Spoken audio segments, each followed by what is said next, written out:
The feminist trap. How Western women were told to act like men and lost their ability to keep one.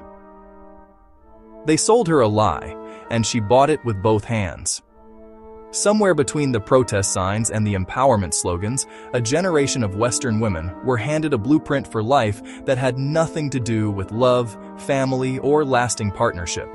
They were told that softness was weakness, that submission was slavery, that needing a man was a character flaw.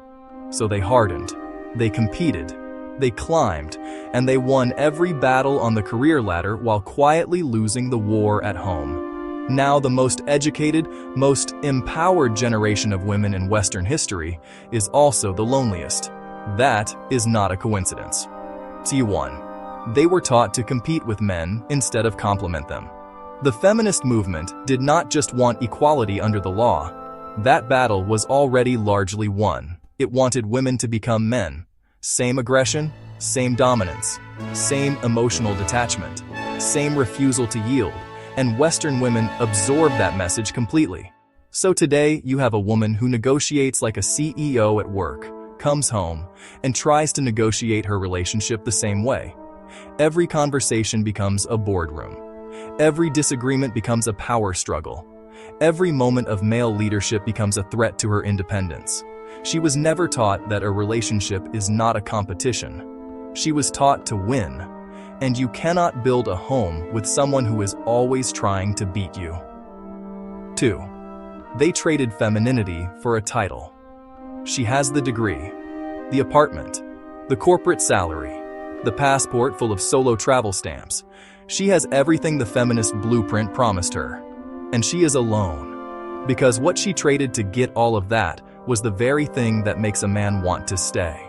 Her softness, her warmth, her willingness to receive leadership, her ability to build a man up instead of tearing him down to feel equal. Femininity is not weakness, son. It is a force. It is what draws a man in, settles him down, and makes him want to build something lasting. But they told her femininity was oppression, so she buried it. And now she wonders why high-value men walk past her. 3. They redefined strength and destroyed partnership. Western culture handed women a new definition of strength. Strength means never needing anyone.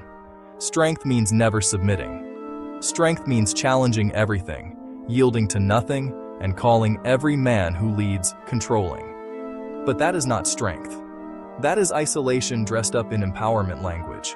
A truly strong woman knows how to receive. She knows how to trust. She knows how to stand behind her man without feeling diminished by it. The women who have mastered that are the ones in lasting, peaceful relationships. The women who swallowed the feminist definition of strength are the ones posting about self-love at 40 while quietly crying in an empty apartment. Real partnership requires two people willing to play different roles.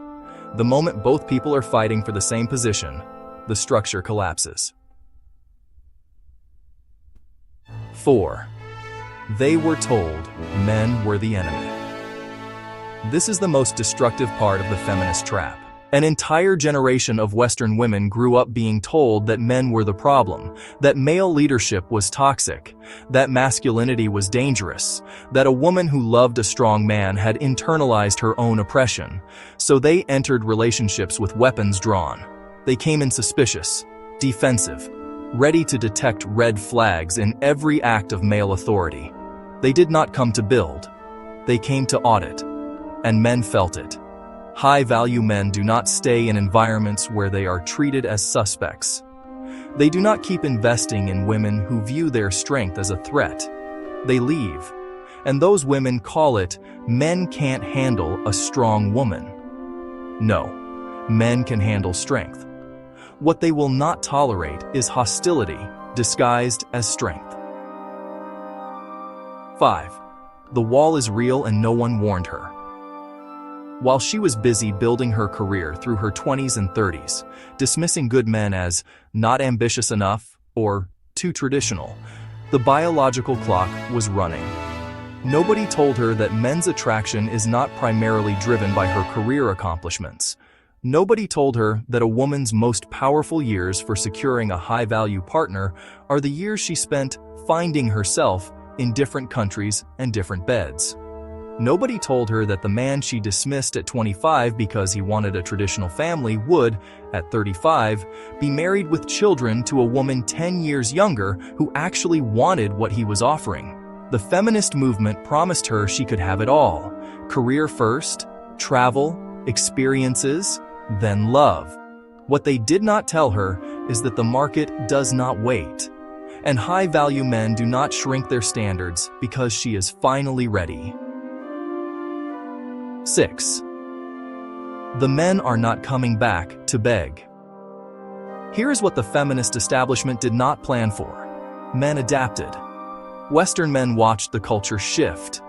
They watched relationships become legal traps. They watched masculinity get criminalized. They watched women become adversarial partners and grateful ex-wives in divorce court. And a growing number of them made a decision: not worth it. They are not angry. They are not bitter. They are simply redirecting their energy toward their mission, their finances, their peace, and in many cases, toward women from cultures that still understand the value of femininity and partnership. The feminist movement told women they did not need men, and men, quietly, started to believe them. Final word. This is not an attack on women. This is a warning about a system that used women as its weapon and left them as its casualties. The women who are thriving in relationships today are not the ones who followed the feminist script. They are the ones who had the courage to reject it. The ones who chose softness over sharpness, partnership over competition, femininity over performance. They are loved. They are covered. They are at peace. And the women still clutching the feminist blueprint, they are still waiting for a man strong enough to handle them, not realizing that strong men stopped auditioning. YouTube Short.